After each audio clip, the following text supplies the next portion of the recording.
Assalamualaikum. Halo anak-anak hebat. Dimanapun kalian belajar saat ini, tetap semangat ya. Kali ini kita akan belajar barisan aritmatika. Apa itu barisan aritmatika? Yuk kita cari tahu bersama. Perhatikan tabel berikut. Ibu akan menampilkan contoh barisan aritmatika dan bukan contoh barisan aritmatika. Oke, kita mulai dari contoh barisan aritmatika yang pertama, yaitu 2, 5, 8, 11, 14. Apa yang kalian lihat di sini? Selisih suku-suku yang berdekatan adalah 3.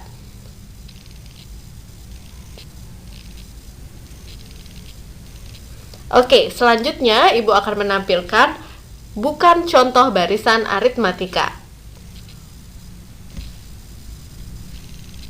2, 6, 7, 10, 13, dan seterusnya. Di sini kita melihat bahwa suku-suku yang berdekatan memiliki selisih yang berbeda-beda dan tidak membentuk pola, sehingga kita tidak bisa menentukan suku setelah 13. Oke, selanjutnya contoh barisan aritmatika yang kedua, 3, 7, 11, 15, dan seterusnya. Kita lihat di sini selisih suku-suku yang berdekatan adalah 4 dan selalu konsisten. Contoh bukan barisan aritmatika yang kedua, 1, 2, 4, 8, 16. Di sini kita juga dapat melihat bahwa selisih suku-suku yang berdekatan atau berurutan tidaklah sama dan tidak membentuk pola aritmatika. Selanjutnya, contoh barisan aritmatika yang ketiga, 22, 20, 18, 16, 14. Di sini kita temukan apabila kita mengurangi suku kedua dengan suku pertama, kita dapatkan hasilnya negatif 2. Begitu seterusnya, sehingga kita bisa menentukan suku setelah 14, yaitu 14 dikurang 2, 12. Nah, apa yang dapat kalian simpulkan terkait dengan selisih barisan aritmatika? Kesimpulannya adalah ciri barisan aritmatika yaitu selisih dua suku yang berdekatan sama.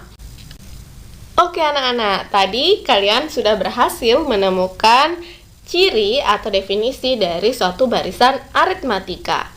Sekarang kita perhatikan barisan aritmatika berikut. Kita akan menentukan suku ke N dari barisan bilangan ini.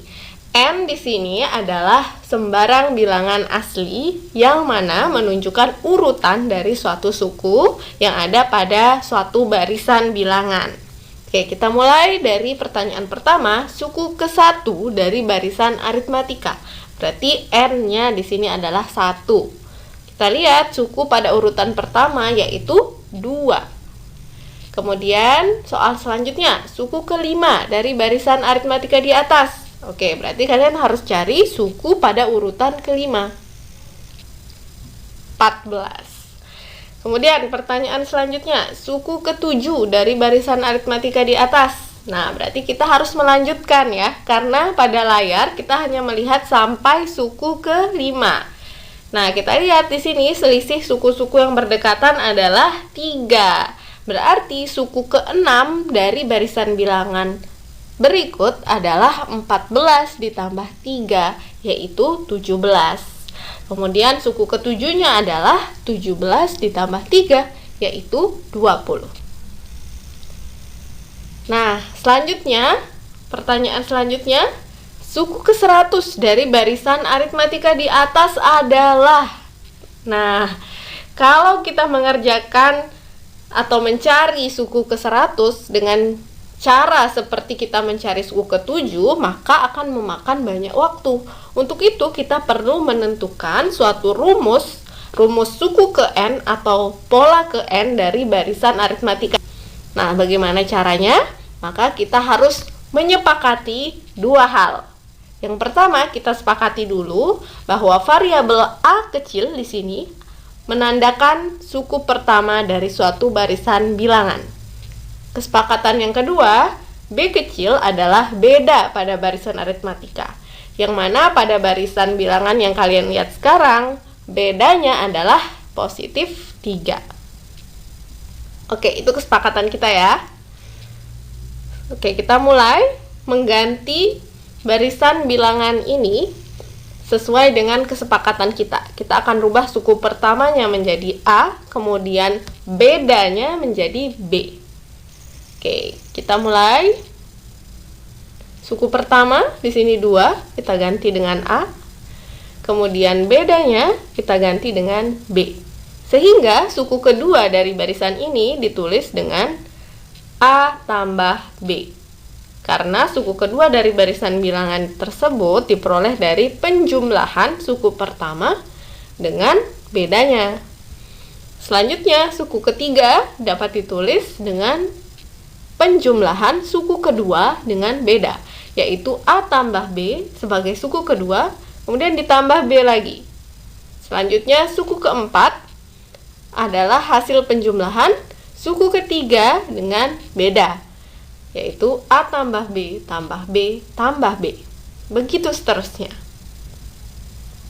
Nah, kita akan menyederhanakan bentuk dari setiap suku-suku yang merupakan penjumlahan A dengan B, yang mana suku-suku yang sejenis pada penjumlahan tersebut dapat dioperasikan. Nah, kalau suku pertama itu langsung aja kita tulis A. Nah, kemudian suku kedua, penjumlahan A dengan B, yang mana A dan B adalah variabel yang berbeda sehingga tidak boleh dijumlahkan. Kita tulis ulang saja seperti ini.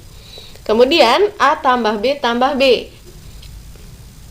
Nah, di sana ada 2B ya, jadinya B tambah B, jadinya 2B. Sehingga A tambah B tambah B, kita bisa tulis A tambah 2B.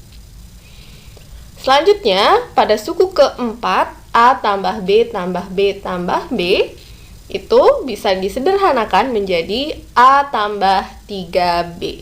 Seperti itu, dan seterusnya. Kalau kalian perhatikan di sini, suku pertama, yaitu A, itu tidak ada penjumlahan dengan B. Kemudian, pada suku kedua, dijumlahkan dengan 1B. Kemudian, pada suku ketiga dijumlahkan A dengan 2B. Dan pada suku keempat dijumlahkan A dengan 3B. Maka pada suku keenam, di sini kalian lihat suku pertama hanya ada A. Kemudian pada suku kedua ada penjumlahan A dengan 1B. Kemudian pada suku ketiga, penjumlahan A dengan 2B. Pada suku keempat, penjumlahan A dengan 3B. Maka pada suku ketujuh, A dijumlahkan dengan 6B. Terdapat selisih 1 antara urutan suku dengan koefisien dari B.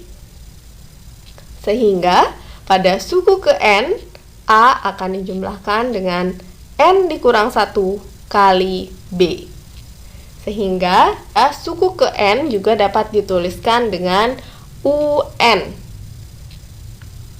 Nah, kita sudah temukan rumusnya, yaitu suku ke N dari suatu barisan aritmatika adalah A ditambah N dikurang 1 kali B.